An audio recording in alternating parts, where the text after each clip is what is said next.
right, 3, 2, 1. 3, 2, 1. Hey, oh, you're on camera. You're on camera. Yeah, we're starting. Where are you? Hello, and welcome to Truth the Talk. I'm here with Akil. What's going on, Akil? Akil, Baybrotha. Good. What's going down?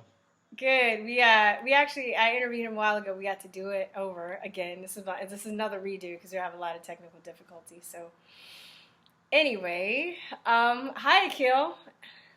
Hi, Virstyne. He's my friend, so we're gonna be a little goofy with this one. So we're like homies. But I've been wanting to interview you. So Akil, So I always start with this question. When did you decide to leave the Democratic Plantation era? Were you always on the Democratic Plantation? Maybe you never were. Who knows? What's the deal?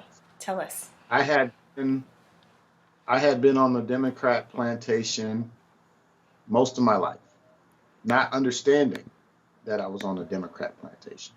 And then, but as a young dude, I left home at 13 years old. My home and my community was decimated by the crack epidemic, so I left home, and this is in the 80s. And I was by myself. I had nowhere to go, right? And so I always was a reader since a little kid, I was a pretty sharp kid. And I used to read books about civil rights and civil rights leaders when I was 16 out there stealing cars. I had nobody. Would you steal a car and then park it and then pull out fucking a civil rights reading a book on civil rights leader? I would steal a car, park it, and sleep and have heat.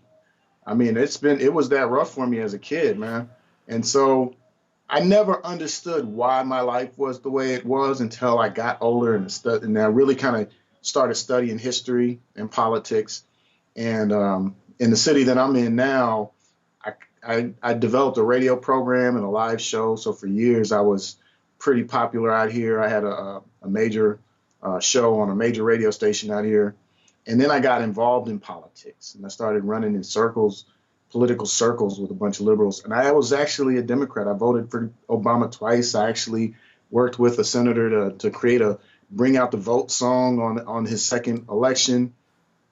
But then what happened around that time in that year, and then just seeing all the things that were going on in the world and the things that he was doing, and the fact that in my community, things were getting worse. And here we are in a nation that we have a black president. And in the city that I lived in, we had black mayor, black city council, and all these black people in power, but our condition had not improved. In fact, where I used to work as a case manager and a teacher at this organization out here, and I worked there in 2001, and then again I was the IT director and a teacher there in 2014. From that amount of time, if you drive down the road where this center is, there's nothing but empty lots. It looks like a war zone. And then I asked myself, how come in a city with a black mayor, black city council members, all of this influence and all this money that we have, how come our community still looks like a war zone? No strip malls, no businesses, and the businesses that are there are not black owned. And this is the pattern you see all around the country. Every black community I ever lived in, the same pattern. So then when you start connecting the dots and understanding the history of the Democrat Party and the fact that, once upon a time, they made it illegal for us to know how to read. Mm-hmm. And you look at our schools, and our schools fail over 50% of our children. You feel me? And the conditions that we live in are very similar to the conditions that we lived in during Jim Crow. The same type of oppressive presence in our community. How is it that in every black community the police force is dominated by white guys that are pretty biased against us? Why is that? How come we don't police our own community? So anyway, learning the history, understanding that the Democrats have always been the party of racism, always been the party of Jim Crow, always been the party of the KKK. And then people try to convince you that one day they just all woke up and switched and stopped being racists, and they switched parties, and now the Democrats are the Republicans. And I'm like, that's just silly. How am I going to create an organization and then just abandon it and join my enemies and give my enemies the keys to my castle? That doesn't make any sense. So the history of the Democratic Party and the conditions that we see today, the outcomes that we see in our communities, is exactly why I stopped supporting the Democrats. It was just insanity. So it was a process for you? It wasn't like an epiphany? Well, I've always been independent because, like I said, I left home at 13, so I never stayed in one hood. I never clicked up with just one group of people. I lived in LA, Seattle, grew up all over the Bay Area, and so I was pretty independent. They used to call me nomad because I was a hustler, city to city, block to block. It didn't matter. The earth was my turf, and so I've had that about me. But then I noticed when I came to the city I'm in now, I noticed that people click up. There's cliques. They all went to elementary and junior high school and everything together, and they all tend to believe the same thing. If one of them decides, I like Trump because I like what he says, because the others in their group might shun them and turn them away and call them a coon and this, that, and the third, they keep it to themselves. They don't want to go against the grain, but I don't care about the grain. I don't care. I'm an individual.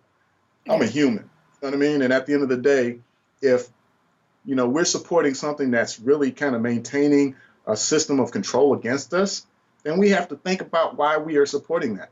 It doesn't make any sense to me. Yeah.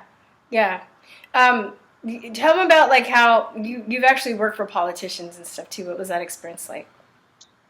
I just saw what I've learned by working in politics is that there's money and poverty.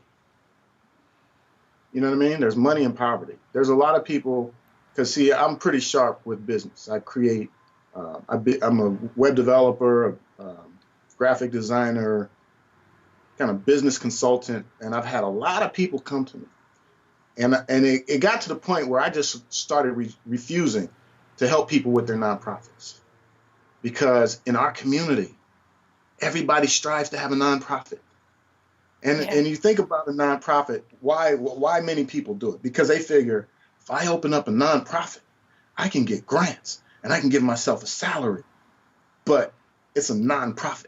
Yeah, you're asking for handouts, and you're not making the people in the community have any pride in the products that they're creating. Yeah, you're creating victims. It's kind of the same thing. How we have a victim mentality, right? Yeah, you're creating a system of dependence because you're not creating a business. You're creating a nonprofit. Those nonprofits come with strings attached. And then the whole other idea is that there's a lot of nonprofits who exist solely to provide for those people at the top of the food chain. Solely, these people get $150,000, $170,000 salaries while they're they're collecting money in our names while the condition still stays the same. A lot of people don't understand. A lot of organizations, a lot of Fortune 500 companies, they have a mandate in their charters to provide funding for charitable. And some people specifically have money to fund specifically for African American charitable programs. And so you have a small group of people who have control and influence, so they get that money, right? Yeah. You see all these fundraisers, you see all this money come into certain organizations, but then when you go back into the community, you do not see the conditions change. Yeah, we have a lot of individual success, but as a collective and as a community, we've been infiltrated, and our communities are slowly all around the country being gentrified, because of the sustained oppression and the sustained lack of economics, the sustained, what is the word I'm looking for? Educational failures. You feel me? Yeah.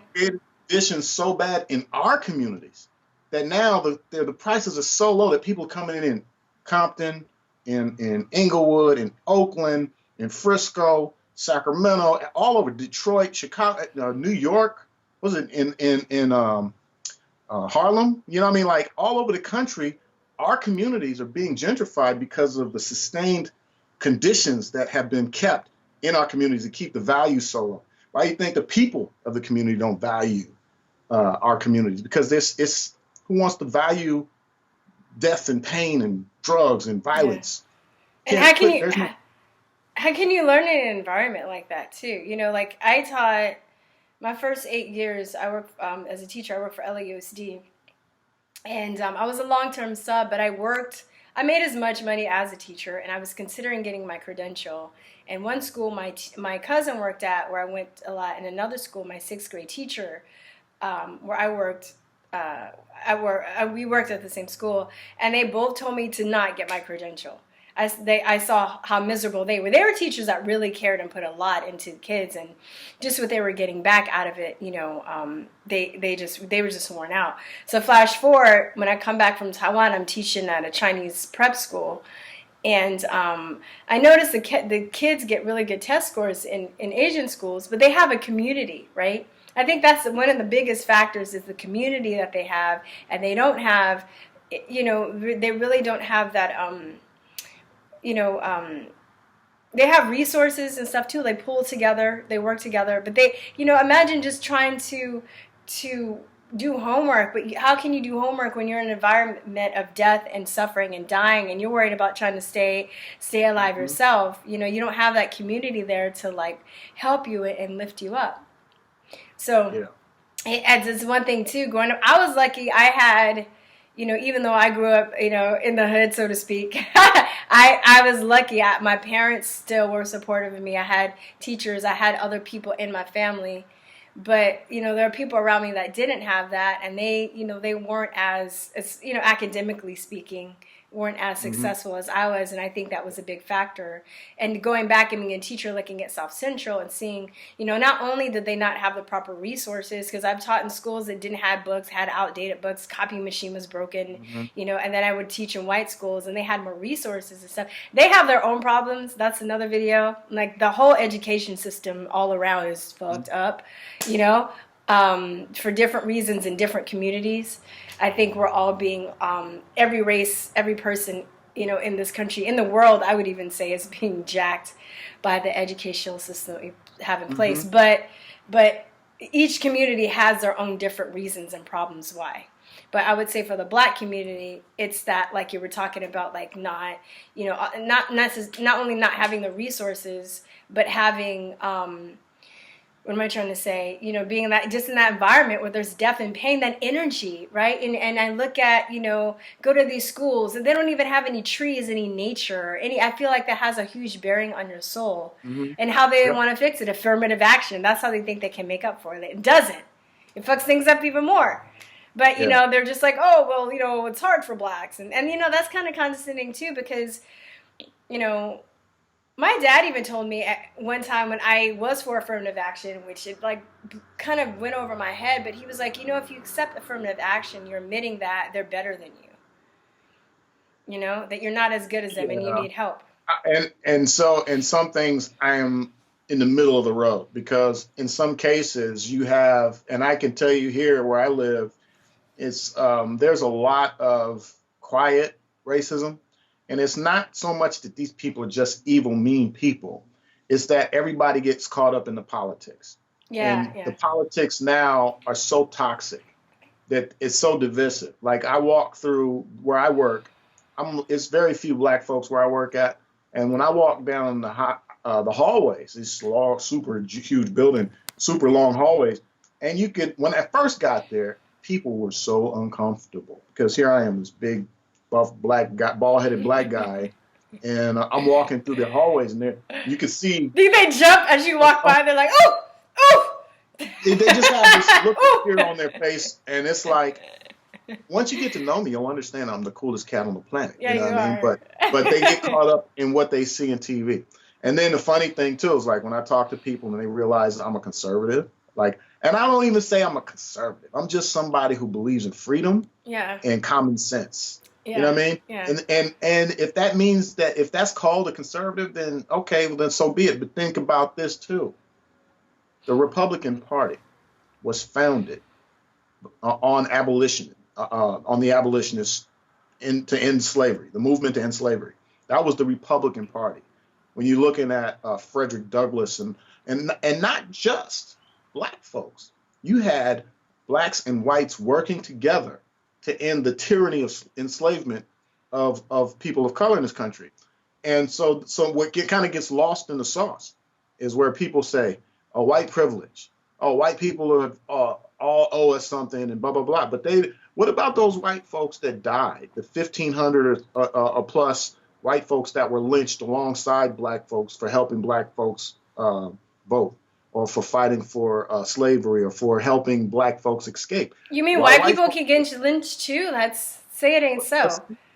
So they're not all descended from plantation owners. A lot of them are descended, a lot of white folks, and just people in general, humans. They're descended from other humans who did not like the enslavement of other humans. You see what I'm saying? But that gets because the narrative is they've got privilege, you don't. Hate them, support us. Well, and so we're slowly, a lot of us are waking up from that. But a lot of us are still under that spell. But, you talk about 500 years of being in this system. And I say this, a lot of racism exists right here. Because America is not the same America today as it was 100 years ago. You look around, you see so much diversity, but people tend to fight the wrong fights or fight the wrong way. Yeah. You know what I mean? Well, you know me, Miss Conspiracy. I'd be like, that's intentionally done to keep us fighting. So we can't really solve the problems because we find that all of us, we really want the same things. We really do. Yeah. We just have different ideas about getting to it. But I think, like you said, if you're a believer in freedom and common sense, you can find common ground with people, and we could get a lot of these problems solved. But you can't have common ground, or you're going to be a coon. Or a sellout. If you have common ground with somebody that's not from where you're from. But yet and still, I go to my community and I got to watch my back because I might get robbed. I'd have been robbed. I didn't have a gun pulled out on me. I mean, I'm just saying, like. It's like Chris Rock's old thing about black people and niggas. Yeah. You gotta understand, hypocrisy exists in our community as it does all over the world. You can't say, Black Lives Matter and killing black people, but then you turn around and you endorse the murder of our people by supporting the artists that promote it. And then two, when we get killed, I'm gonna tell you, in my city, there's deaths left and right, cats getting killed left and right. One of my good friends was murdered. One of my good friends, he was an OG too. Deaths left and right, but I don't see protests. I don't see the same energy put in if a cop shoots a black person. But guess what? Cops shoot white people too. So I don't get caught up in what the media tells me to get inflamed and enraged about. I get caught up and upset about what I see happening in the community. Actions speak louder than words. And but people just need to turn off their freaking TVs and then create relationships and friendships with people. You know what I mean? Otherwise, it'll get so bad that we'll start seeing atrocities in our streets with people going at each other because of all of this instigation by the left and by the media. Yeah, I hate it. It's definitely like mass mind manipulation, intentionally done. You have to plug in your what? Plug in my phone. Oh. Could you back up a little bit because you're out of frame a little bit. There we go. All right. Yeah. I am. I'm fine. Yeah, I am. I don't. We disagree. We have conversations outside of this interview. We disagree on very little. We have some disagreements and stuff, but I think Akil has a lot of really good ideas, and I think I'm always saying that he's better than me. He's a better speaker. He has better ideas. He has more, I think, to bring to the table with these issues that we're talking about. And I'm like, how many subscribers you have? Like 16? I'm like, how do you not have more subscribers? I'm a rookie. I just started making videos. But yeah, I don't think you don't do tags or whatever, because I'm just like, how are you not? I don't put in much. I share my thoughts, and but I haven't really put the whole business behind it. Like, I told you yesterday, like I don't do the work. I like make the videos and I put them out, but then I do so much other stuff that I don't have. I need a production team or something. Yeah. You have a lot. You But have a lot going on, and yeah. yeah, but you know, I'm older. You know what I mean? I'm something But something. You you know what I say mean? that, and you told me that you're always like, "Oh, I'm just older." But I I'm just like, but there are older people that are still dumb as rocks. So, and they're still very close-minded. So, I mean, well see for all of those people, I would love to go to one of those big protests and have a conversation with those little white kids that keep screaming Black Lives Matter, and I would ask them, have you ever been oppressed? Have you ever been beat up and jumped by the police? Have you ever been harassed and incarcerated for no reason at all? You know, has your community been overrun by drugs and drug dealers and crooked cops and crooked politicians? I have. I've been through it. I started from the bottom of the bottom, and I've been through it. And so your protests don't help me. You know, you want to yeah, help. yeah, You know, I'm serious. Their yeah. No, no, protests. it's right. You're right. I You're don't true. like turning on the TV and seeing a Black Lives Matter protest with a bunch of white folks. Because now you are agitating using the name Black Life. Black Lives Matter. Yeah. Now you go to a rally, or I even heard them talking about white babies should die and white people should Yeah, give their that's awful. houses But you to know what? us. There's It makes it brain. worse for us. Yeah, and they're just as brainwashed as we are, but in the other direction. And I Yeah, think but you that's see what I'm intentionally done. saying? But see, When they are they're out there brainwashed into the doing that, white guilt. The white when they're guilt out is the there thing. doing that, they are using Black Lives Matter and creating hateful ideas and hateful thoughts to this phrase, because they turned a phrase into an organization. And so that we all fit under that umbrella, no matter whether we feel very liberal or very conservative or anywhere in the middle, we all fit under that Black Lives Matter tag, that phrase. And they turned it into a political organization who goes out and says very inflammatory things that create hate and division. Yeah. So when people hear Black Lives Matter, Black Lives Matter, it's a common phrase, it's a common thought and idea, and they do matter. Yeah. But they turned it into such a negative thing. Now you have those crazies in the woodworks who are now saying, fuck Black Lives. Yeah. It's because they've created extreme on one end, and it's basically creating extremists on the other end. It's like automatically balancing itself out because of what's going on. You can say that. I was talking to my other friend about this the other day.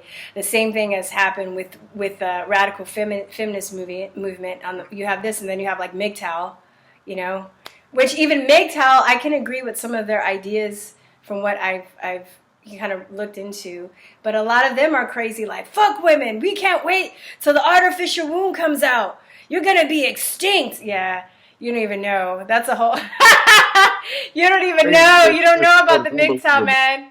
They're relentless, man. I know I'm gonna get some like MGTOW like cult members coming and attack me just for speaking the name MGTOW, like you. That's great. I don't know who they are, but it sounds pretty weird to me. Yeah. I mean, yeah, but I'm just and saying, if but you're this part of is that just organization, I'm gonna say this: if you're part of that organization, I don't know if you're weird or not. You're like, don't come after me. That's like going on to some other stuff. No, but I just think it's the nature of how anger and victimhood is manipulated, right? Because it can be done with race. So my point for bringing that up is it can be done as far as race. It can be done as far as sex. It can be done as far as sexuality, what they're doing with gay people, and then making and the transgender stuff, where they're making people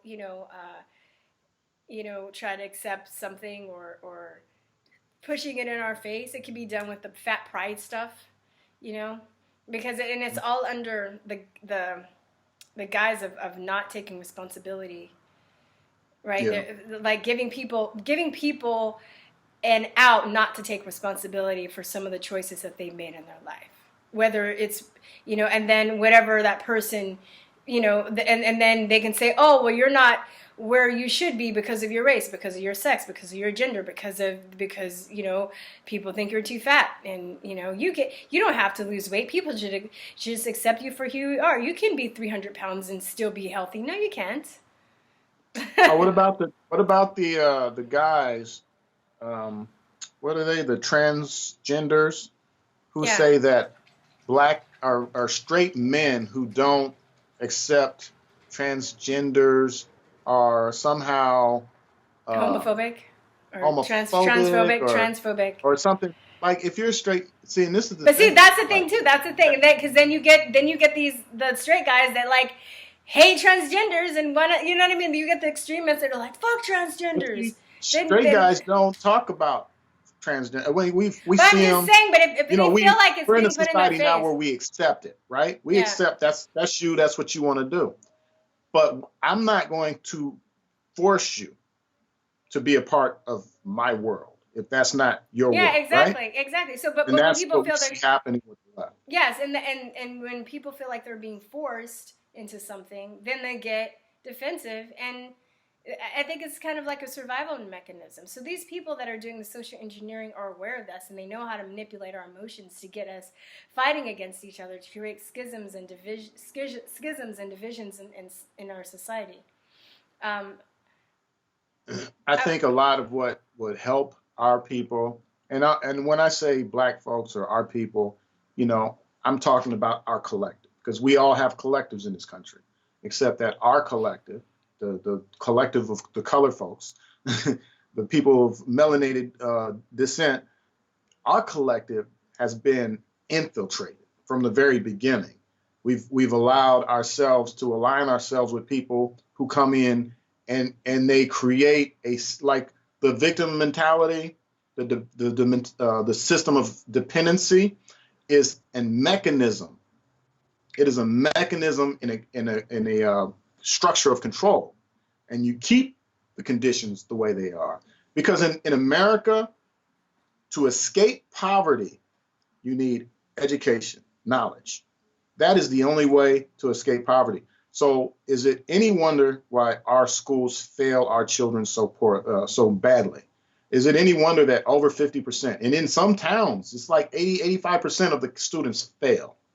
Is there any wonder that happens? Because in this country, to be competitive, from the very beginning, you need a foundation of education, of time management, of self-responsibility. You know what I mean? Yeah. And we're not being taught that as a, yeah. And they use so many tools. They use the education system. They use the justice system. They use the prison system. They use the music industry to create mental conditions to keep us in a state of dependency. Yes. And if you want to win, you develop a career for yourself. You educate yourself. If you feel like you're losing, it's all about the will that you have to change your life. So if you want to learn how to be a truck driver, get a Class A license. And if you can't get a job because of felonies, learn a trade, become an auto mechanic, start your own business. There's plenty of things you can do to escape poverty. You don't have to be in poverty, but the condition of poverty hits us on so many different angles that most of us, we don't know how to get out. You don't know opportunity is right in front of your face, but you don't know how to take that opportunity and run with it and make something happen. Some people, a lot of us do, because a lot of us have escaped poverty. A lot of us live pretty freaking good, happy lives. And they're in their conditions too when they see somebody that's successful to call them a seller and to call them a coon. So then that stifles conversation between people that want to look back and give advice to people that need help, because now there's a schism is created between us because they don't want to talk to us. They think that we're race traders because we have the will to fight for our survival and to want better for ourselves. How many times have you heard a girl say, "That's my song," and he's talking about B's and HOEs and you know what I mean? And so I'm going to tell you, I'm the most pro-black person you will probably ever meet, because I've dedicated my life. If you listen to all my music is socially conscious. If you look at all the artists and the things that I've supported, like I started a thing called the Homegrown Soul Show to give positive soul music, R&B music. I didn't play no rap music at my shows. I'm a rap artist myself. But because I know how the negativity in that industry, what it attracts. And so I had a long run with no violence because we excluded rap. But I dedicated my rap and and even like promote the peace project. I used to do teen summits. I've volunteer every year. This is my I don't know if you can see that poster right there.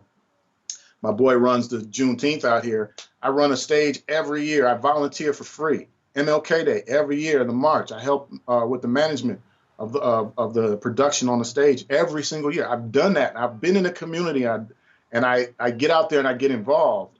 But I'm just saying, it's like if you can't complain about the conditions if you support the things that are wrong with the community, like the music, exactly. The things that we support. Education is key. Do you do your kids' homework with them every day when they come home from school? Do you make them sit down and do their education?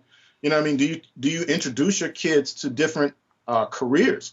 Like take them on field trips. And you could leave all that to the school, but the schools are doing such a poor job that you have to introduce your kids to science, introduce your kids to history. To history. Hello.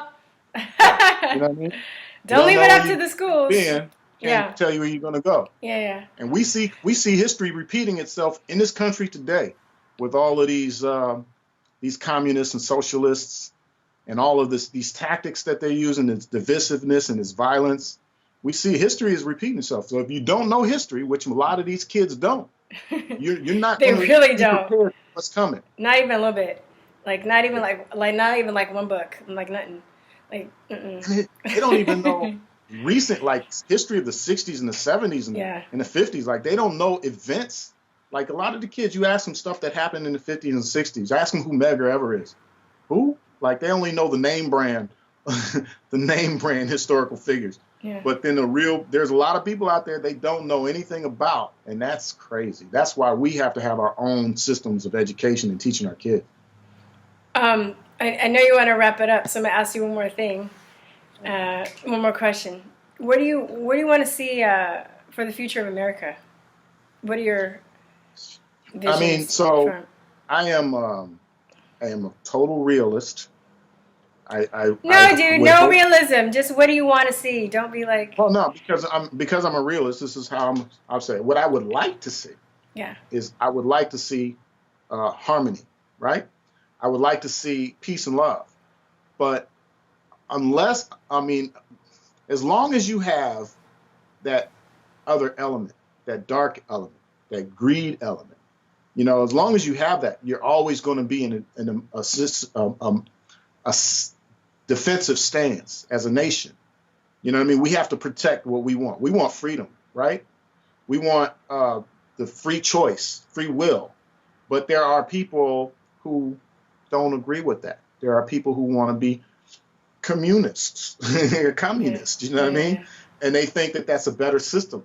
But, you got to ask yourself, as a person of color who grew up under in a very oppressive community, and my history is full of people who were oppressed. So now that we have this freedom, now you're going to try to convince us to go back into another system of oppression. Anytime where the government forces you to think the same thing or say the same thing or live a certain kind of way, if the government mandates that on you, then you're not free. And I don't want to be in another system of oppression. And the last thing I want to say is that generally in these type of environments, social, political environments, the weakest people are the ones who suffer the worst. And if you look in this country today, the weakest people as a collective are people in our urban communities.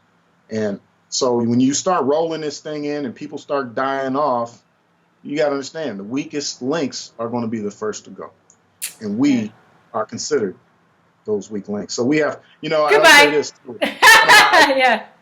One of my ideas for my community is create, and then I would like everybody to research this and figure out if this is a good idea. But we need a black union, a union of black people who are focused on economic development for our communities, you know what I mean, where we live. And you unionize black people just like, say, Safeway has an employees union. And if the employer starts, mistreating the employees, the people come together, they boycott, picket, whatever they got to do, but they negotiate terms. And so as a community, we don't have any union whatsoever. We have churches and politicians who are committed to their higher ups. Nobody's fighting for us. So the only way that we have someone fight for us is if we fight for ourselves. And the only way to do that is if we're united. And the only way to unite is to unionize as a collective. And then with that, man, you'll have bargaining power. You'll have relationships with other nations as a union. Yeah. Have relationships with Ghana and Zambia. No, definitely. And I think too, like a lot of the racism that comes from people, I rarely think that people don't like you just because you look a certain way. I think they don't like you because they attach meaning to how you look. You know what I mean? So if Black people were more organized and we had more self-respect for ourselves as a collective, then it wouldn't be like as much racism or discrimination within other races. Because even Black people that I know that own businesses for themselves, one of my best friends, he's tried to work with other Black people, and he's like, Black people, they're the hardest group to hire, because they complain and they don't, they're always in the victim mentality. And they always think that, everything that happens to them is because they're Black. And, you can't give them like criticism. And, and it's not like, oh, we're shaming, like other Black people or our own people, but we're more looking at it as a problem, like recognizing the problem. And then how can this problem be fixed? Yeah. You know what I mean? Because you can't fix a problem if you keep denying it. And then there are other Black people that will hear that and they're like, well, they're white people that, do this, or other races. I'm like, okay, well, we're not talking about them. We're talking about us, and we're talking about how to fix it. So we can fix it. So we're creating this cycle, Let me share this. When people used to tell me, because see, I came from the streets, but I was smart. I didn't do drugs, I didn't smoke, and I didn't drink anything really until I was like 30. You didn't do no weed? No, I didn't even smoke weed until I was like 30. I was in the streets, and I was very clear in my thoughts. And so people used to tell me when I got into society, and I say that I joined society in probably like 2007, 2008, when I quit being a thug and, quit doing the hustling and doing the things that I was doing back then. But it took a long time because my whole life, I'm going to tell you, I never had a real mentor. I never had any guidance. I left home at 13, never really had a connection with my family. Never had a home, like, a family home. I never played any sports in school, really kind of dropped out of school in the 7th, 8th grade. You know what I mean? And so I developed my personality based on the environment that I grew up in, right? And when you grow up in the hood, and you grow up around violence, around drugs, around oppression, you develop what people call an ego. I say it's more like a shield. Yeah. Because in the hood, if you don't have a shield, an ego, then you become that guy that's being beat up and chased home and disrespected. And you can't be that. The hood is like prison. In the prison, you have to have that shield or that ego to keep boundaries, right? But in real life, we don't always know how to let that go. So when we get into a work environment, we still have that shield. We still have that ego. We still create boundaries. And a lot of the times, those boundaries and that ego and that shield actually prevents opportunities. Definitely, yeah. You know what I mean? Yeah. And that's it's a where you got to find that balance of being open, but also you do have to be guarded so you don't get taken advantage of. So, yes. Yeah. But you have that's a learned skill when you're coming from the urban community. And you might even be suffering from PTS because you think about PTS definitely, kids grow up with. Yeah. I know how many dead people I didn't see growing up, and so that. And you know what too? Just when you said that, I had this idea the other day talking about like the whole PTSD in the urban communities. If you know anything about like how to create mind-controlled slaves and how to brainwash people, that ripens people. Yeah. They're ripe for programming. Why do you think these young guys is killing each other with no empathy? Because they've been desensitized from death and violence. Well, you just Somebody just died. No, yeah, It doesn't that. really hit you or the closest person to you, but when you got people all around you dying, it desensitizes your spirit. Yes, it desensitizes. So what that goes back to my point where we walk around with this extra baggage, really, in society, and this is why, like you said, we complain, we get angry, we get upset real easy, we don't take no shit, right? But that's something that we were raised with. It can cripple you too, and our conditions. So that's something that I'm working on a program now to deal with just that. Because when people used to tell me I had an ego, I didn't understand what they were talking about. But these were people that grew up, went to school, graduated, went to college. And they simplify it. Deep in church and stuff. So when I walk in their world, they notice that I'm not from where they're from because I'm a little different. I'm a little more stern. I'm a little less shucka and jiva. You know what I mean? Yeah. And then you see back in the days when I used to take all the pictures with all the little celebrities, I was always straight faced. I never smiled. And that's just how I was. I was always serious. My first album, the title is called Serious because I was always a real serious person. So people took that as me being egotistical or something like that. Really, that's just my personality. But I had to learn actually how to step away from that sometimes. You know what I mean? And now I'm going to tell you, man, I have a different perspective. You know, how we talk about, negativity and how you try not to project negativity. You might have some negative feelings about something, but you don't always have to put it there and have it on your sleeve right there. There's my negativity right there. Look. So, but understanding ego was how I came to understand myself and how to be a better communicator, how to be a better person, a better human, a better friend. And it's opening up your spirit. You know what I mean? And you don't have to accept everything. You do still have boundaries. That is an issue that Black men don't like to talk about because we don't want to appear that we have a weakness. But that in itself is a weakness. You know what I mean? And that's just what I'm trying to work on. No, definitely. I want to add to the part where you're talking about the PTSD because I had an epiphany about this like a couple weeks ago, and I kind of mentioned it. But have you ever done any research into MK Ultra and how, Project Paperclip, how they brought the Nazis from Germany here? And one of the things that Germans were working on was mind control, how to mind control people. And you can do it various different ways. But one of the ways they found that was really effective when somebody is traumatized, whether they're raped, they see somebody killed, they have to kill somebody, or they force these things upon their subject. So then the subject disassociates. And they create multiple, it kind of, for some people, they fragment their personalities. It creates different personalities, and then those personalities can be programmed.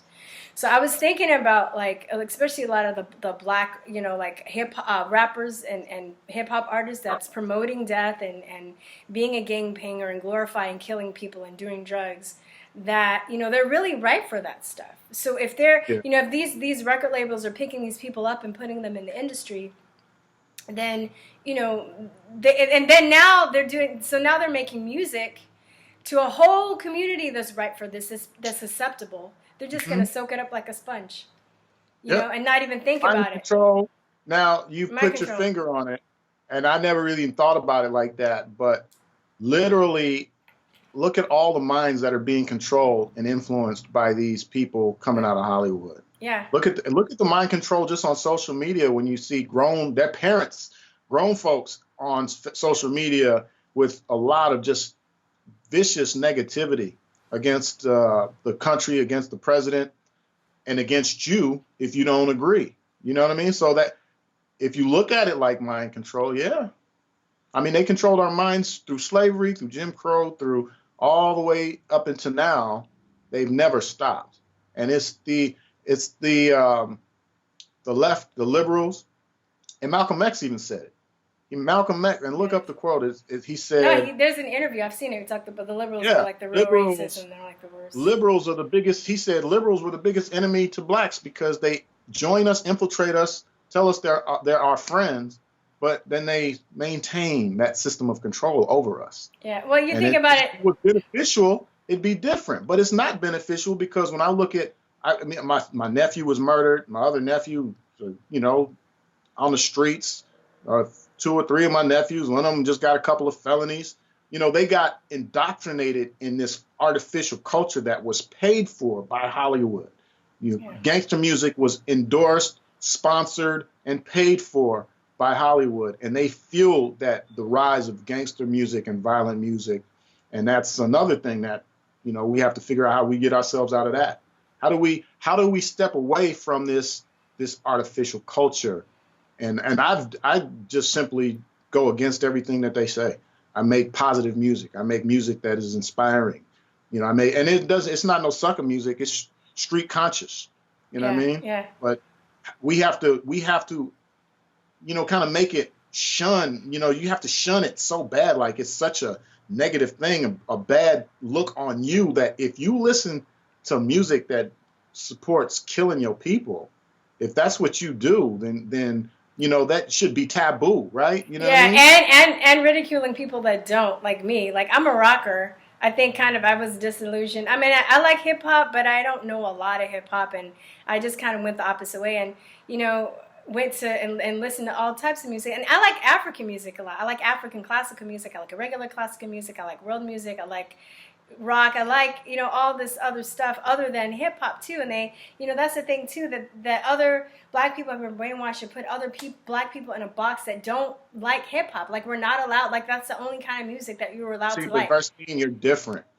You're an artist too, so we're both musically inclined. So I like all music, melodies that sound good in my brain. I love all music. Yeah, but I'm just saying, like, there are people that, black, like, one of my biggest struggles has been fighting against other black people who make fun of me because I like guitar. You know what I mean? I like piano, Yeah. Why don't you rap? Well, people tell me if I do music, they're like, what do you do? Like, you don't, like, do you rap? Do you hip hop? Like, I like hip hop, Yeah, you got to look at, it's just like how some people won't step out of that box politically because they don't want to be looked at differently by their group. Mm-hmm. It's the same with music. It's the same with anything, really. If you don't dress like they dress, if you don't go to the club they go to. But the funny thing about me, I go to the black club, the most hoodest club in the city. I support, black businesses. Every time I have a business meeting, I go to Pangea Cafe, black-owned cafe, coffee shop, beer shop. I mean, and the quality of that restaurant and cafe is superior. It's like one of the best places in the city, but it's black-owned. So I always tell my people, let's meet over here. Everybody want to meet at Starbucks or but it's those little things that you do that show that you are really a supporter of your people. Build a business, support a business, promote and economic development and education. If we all put that in our hearts, man, I think, and then we break old alliances that aren't beneficial, that are unhealthy. Yeah. That are. And it's the same as in a relationship. If you're in a relationship and you're getting beat up every day, you got to break up that relationship. Yeah. There's no point in moving forward if it's not benefiting your people, your kids, your community. And that's and so anybody that says that, I'm saying, just think about that. If the people in your community that are your so-called leaders have not in 50 years created a better condition, but instead, when I was a kid, there was black businesses all up and down 3rd Street in San Francisco. My family had the record shop, the laundry shop, the beauty shop. I mean, we had damn near the whole block. And today you go over there, all those businesses are gone. All those and it's all Asians and Arabs and everybody else. But all those businesses. My uncle still has dry cleaners though. They didn't let their dry cleaner go. But what I'm saying is that once upon a time, our communities were self-supporting, self-sufficient. And then this political alliance that we joined in the 60s with Kennedy, we decided to join the Democrats, the KKK. We decided to join the slave masters. And then today we've watched everything that we've gained pretty much go down the get drain. destroyed. Ain't that crazy though? Everything we And gain then goes they down the call drain. you a Yeah. coon or a sellout because you don't like that? You don't agree with that? Yeah, I know, it's No. ridiculous. I'm a savior of my people. That's what I am. Yeah. All right. Where can we find you? My name is Akil Jennings, aka Baybrotha. You can find me everywhere. You can find me on Be specific. akiljennings.com. I can talk to you like this because you're my friend. Baybrother.com. I have apparel, hats, music. Just check it out if you love it. Subscribe to his. I'm gonna put his YouTube channel because, like I said in the bottom, it's Baybrotha, Brotha. It's one word, I think, but I'll put in the. Brother, one word with it, not a brother. I said an A. I said A, brother. Yeah. I said brother. Yo, just for your list. But no, I appreciate you, man. I appreciate you. I like free thinkers, free spirits, and I appreciate that. You know, you are in your lane, and you don't care who else crosses into your lane. You're just doing what you do, and that's how everybody should be. Yeah. But respect, you know what I mean. We need to show love and respect.